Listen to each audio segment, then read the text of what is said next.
Title of this from the AITA subreddit is, Am I the astronaut for refusing to go to my sister-in-law's baby shower after she refused to support me when I had a stillbirth and stole my daughter's name? No! She sounds like a real special person. 3 months ago, I, 28 female, gave birth to my angel baby, whom I was going to name Siobhan.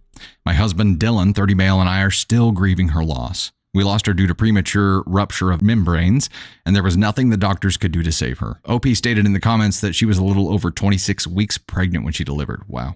My mother is Irish, and I was going to name my baby after my great auntie. We were so happy, and now we are devastated. My family rallied around us, and so did Dylan's parents, but his sister was a different story. She has been helping Dylan, but has told me I need to get over it. It being in reference to our daughter. Yeah, okay.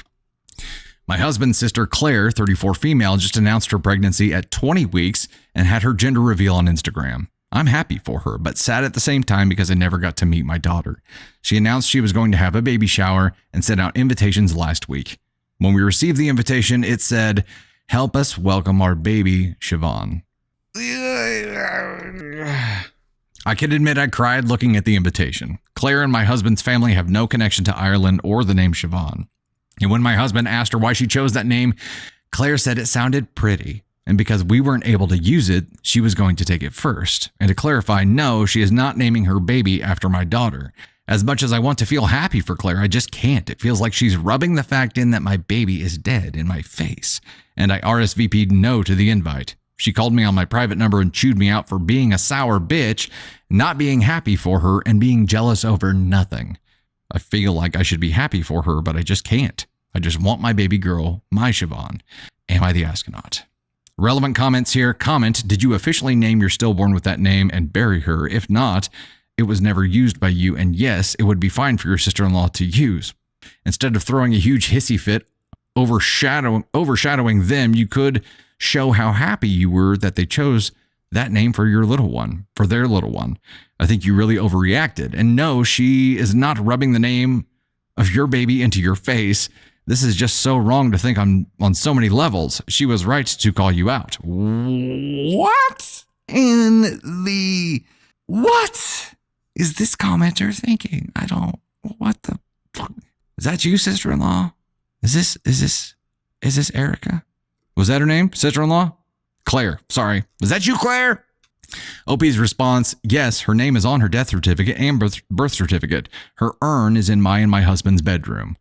Different commenter, NTA, I am horrified. Your sister-in-law is cruel for telling you to get over it and downright nasty for proceeding to name her child after the one you lost. Are your husband's parents condoning this and her treatment of you? I'm not usually one to recommend going no contact with your in-laws, but I think this situation more than merits it. I am so sorry for your loss. Your baby is and will always be Siobhan. It's a beautiful name for an angel. OP's response, my mother-in-law called me after the invites went out. They are still going to go, but she said she will try to convince Claire to change her baby's name. She is very upset, and my father-in-law said he is disappointed in Claire. At least there's that. At least there's that. And yes, we can go ahead and assign this to Claire right now. I don't know. Bearded Ace, how could one do this? How could someone who has any shred of decency, any shred of humanity do this to another human being? This is insane. Insane. I can't imagine how someone has a shred of humanity and empathy and still could do this. Like, this is a cold, vindictive, terrible thing to do. And to come out and say, yeah, there's no significance whatsoever behind it. I just thought it was pretty. And since you can't use it, I'm snatching it up and you need to get over it. Wow. Claire, I would never, ever, ever, ever, ever wish this kind of situation on anyone. But it's very clear that Claire has never been through anything like this and doesn't understand any of it at all.